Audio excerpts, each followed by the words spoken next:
I used to want to be filthy rich. Yacht parties, private jets, sports cars, the whole Wolf of Wall Street fantasy.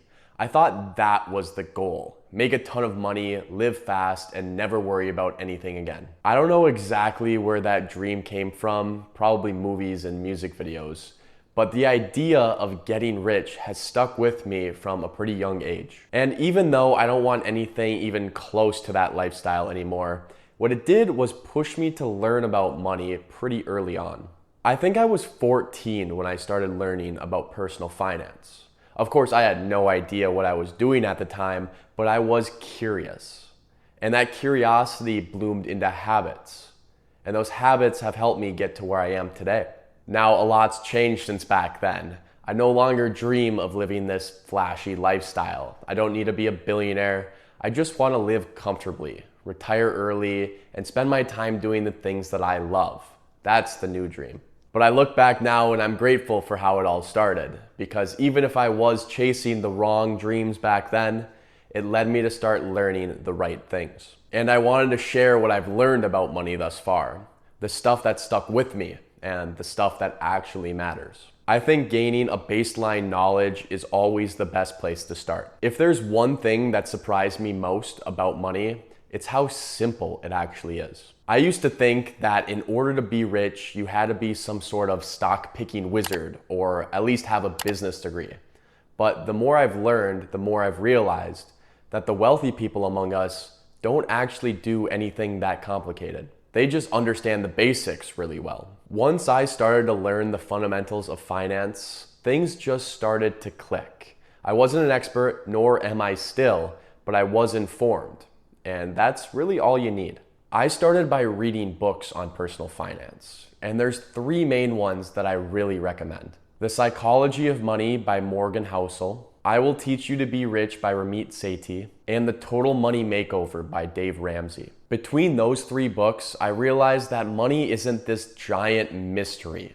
The core principles of money are actually pretty straightforward. But here's the thing, just because it's simple doesn't make it easy. Because lurking around every corner is the urge to spend more and increase your lifestyle. When I moved out on my own and I got my very first apartment, I made the mistake of going for something a little too nice. Not wildly expensive, I could technically afford it, but it was more than I needed at that stage in my life. Looking back on it now, I realized that I was just chasing a feeling, chasing an image of success that I hadn't actually earned yet. And that decision taught me something that stuck with me to this day. Once a standard of living is established, it's really hard to walk it back. Upgrading feels really easy. Downgrading, not so much. That's what financial creep really is. It's not about going out and blowing thousands of dollars in one big spending spree. It's gradual. Slightly nicer place, a few more dinners out each week. None of it feels excessive in the moment, but over time it adds up, and not just financially. There's a constant background pressure to level up. Social media, marketing, and even casual conversations. It all paints a picture of what normal is supposed to look like.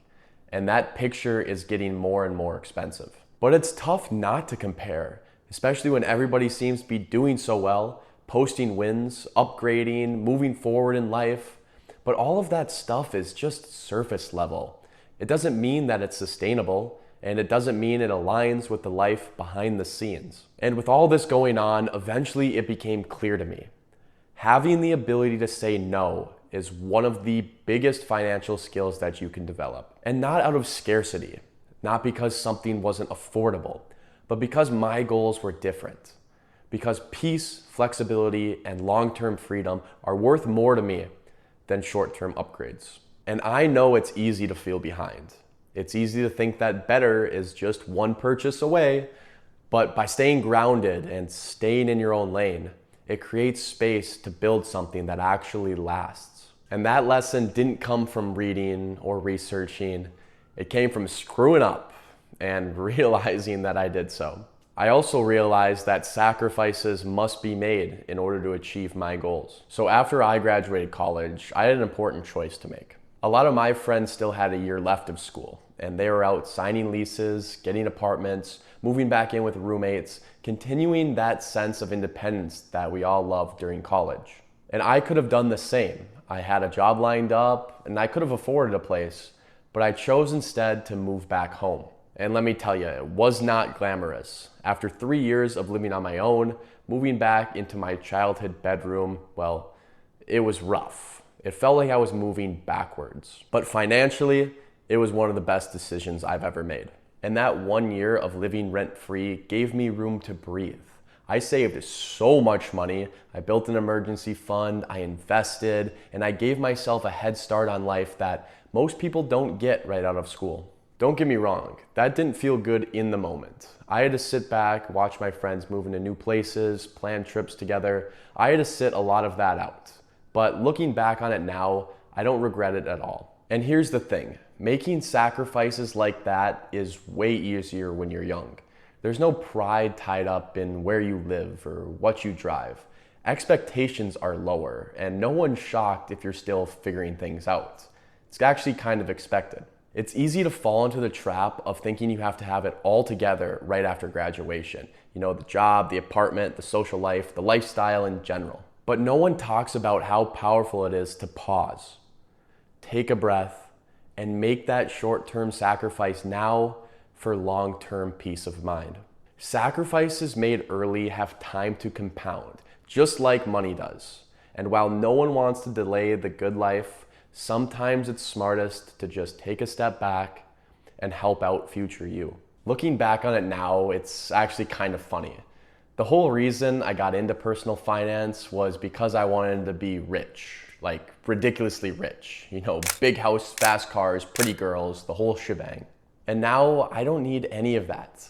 I don't want to hustle 24/7. I don't have anybody to impress. I just want life with some freedom in it. The kind where I can work on things that I care about, spend time with the people I love, and not stress about when the rent's due. And that kind of life isn't built on fancy tricks or stock tips. It's built on simple things. Learning the basics, avoiding the noise, staying grounded, and making the smart decision, even if it's not the easy one. None of it happens overnight, but it does add up. And the earlier the foundation gets laid, the stronger it becomes.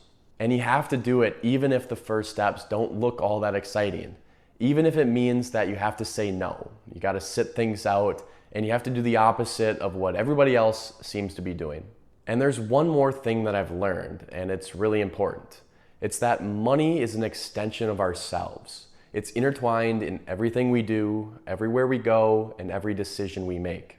And really, all we have to do to be successful with money is the same thing we do to be happy in life. Chase fulfillment and focus on the small things in order to get there. And if that's the focus, the rest just falls into place.